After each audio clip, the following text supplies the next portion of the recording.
જૂનાગઢમાં માંગરોળના ધારાસભ્ય ભગવાનજી કરગટિયા જામવાડી ગામે પહોંચ્યા, જ્યાં પુલ વિવાદને લઈને અરજદારો રજૂઆત કરવા લાગ્યા। આ દરમિયાન રજૂઆત કરી રહેલા એક અરજદારને ધારાસભ્યએ ગાળો આપી હોવાના દાવા સાથે વિડીયો વાયરલ થયો છે।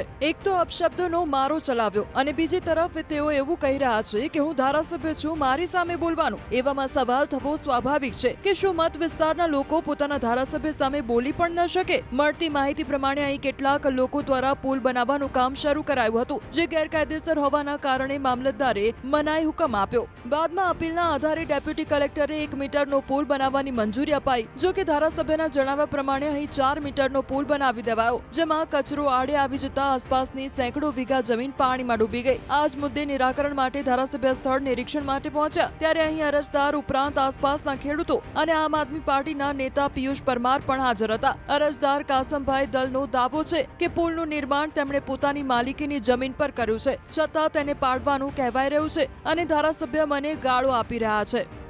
મારે માલિકીમાં પુલ છે અને સરપંચ અને ધારાસભ્ય બે વાહે કરી અને પુલ પાડવાનું કરે છે, બરાબર।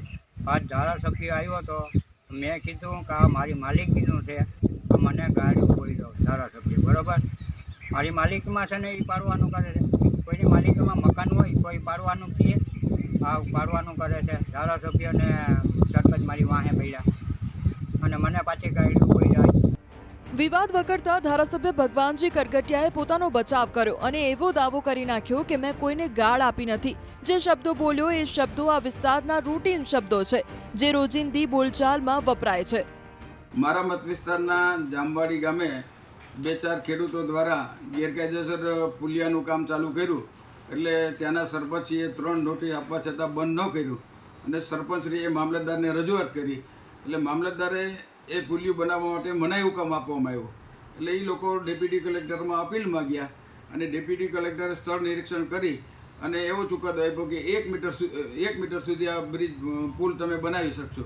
એને બદલે 4 મીટર પુલ બનાવી નાખ્યો એની, અને એને હિસાબે ભારે વરસાદ થતાં ઝારી ઝાકરા ભરાઈ જતાં 300-400 વીઘામાં પાણી ભરાઈ જાય, અને એટલા માટે તોડવા માટેનો અમે ફરિયાદ સંકલનમાં પ્રશ્ન મૂકેલો। ત્યારે કલેક્ટરશ્રીએ આદેશ કર્યો ડેપ્યુટી કલેક્ટરને કે તમે જાતે રૂબરૂ જઈ આવજો અને ધારાસભ્યને સાથે લઈ જાજો।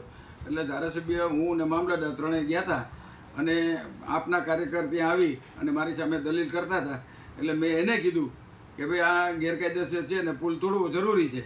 એટલે બોલાચાલી થઈ છે ને સામાન્ય જે કંઈ રૂટિનમાં અમારા શબ્દો વપરાણા હોય એ રૂટિન શબ્દો છે આ વિસ્તાર માટે, કોઈ ગાળ બોલ્યો નથી કોઈને।